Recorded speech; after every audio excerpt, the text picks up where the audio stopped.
My sister's got babies. It's exciting, right? 2 twin girls, a year and a half. I'm kind of obsessed with them, right? But being around them is definitely increasing the amount of moments in my life where I'm like, oh, I'm not as smart as I thought I was. You know, like I was visiting them in Seattle a few weeks ago, and I'm reading them this animal book with pictures, right? Pictures of the animals. They kept pointing to the pictures. I was like, I'm gonna do my part, make the noise of the animal, so they can associate it with the picture and learn something, right? So they pointed to a picture of a horse, and I was like, nee, right? It's a pretty good horse. And then they pointed to a picture of a cat, and I was like, meow, right? And then they both pointed to a picture of a zebra.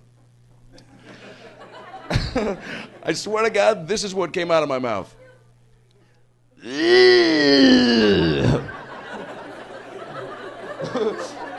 don't know what the f*** a zebra sounds like. I mean, up until this point in my life, that's not something I've ever really been concerned with knowing. I didn't really think that was a noise you need in your repertoire of noises to not be looked at as a f***ing idiot in society, right? And so I got really insecure. This is a pivotal moment in their lives. They're very impressionable. And the sad part is even these little girls, these little babies, they're a year and a half years old. They don't know shit. But even something in their face, like, started to turn. They both looked at me with like this kind of, that's not what a zebra sounds like, man. It sounds like Tony Danza. But I do love kids, you know, that's why I worked at an elementary school for a couple years. I was an assistant to the recess teacher.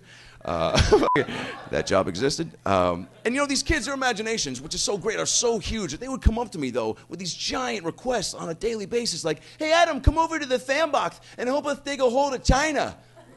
Right? Now, I didn't want to tell them that was impossible, but I definitely felt like it was my responsibility to be honest and realistic with them, right? So I looked at the kid and I was like, yeah, sure, Matthew, I'll help you dig a hole to China. But let me ask you something, buddy. Do you speak the Chinese language? Huh? Are you familiar with the yuan exchange rate? I mean, have you thought about accommodations, where we're going to stay when we get there? I'm just trying to ask you some questions, Matthew, so I can get a handle on this situation before I dedicate 2 years of my life to try and dig an impossible secret passageway through a children's sandbox. I mean, do you have a current passport? No? Do you get a permission slip signed by your parents? Have you called the news to tell them you're about to become the real-life Bugs Bunny? This is big motherfucker. I mean, how are we going to make money, man? Have you thought about this? What are we going to just get a job at the local karaoke bar, making $9 an hour just to watch some Mr. Miyagi lookalike sing a terrible rendition of Bohemian Rhapsody? That's my favorite song, Matthew. Did you even know that? No, of course you didn't, because you're too wrapped up in your China-filled fantasy world, dreaming about orange chicken and PlayStation that haven't even come out yet. I mean, I've only been working here 2 weeks, Matthew. We don't even know each other, yet you just asked me for the biggest favor of all time.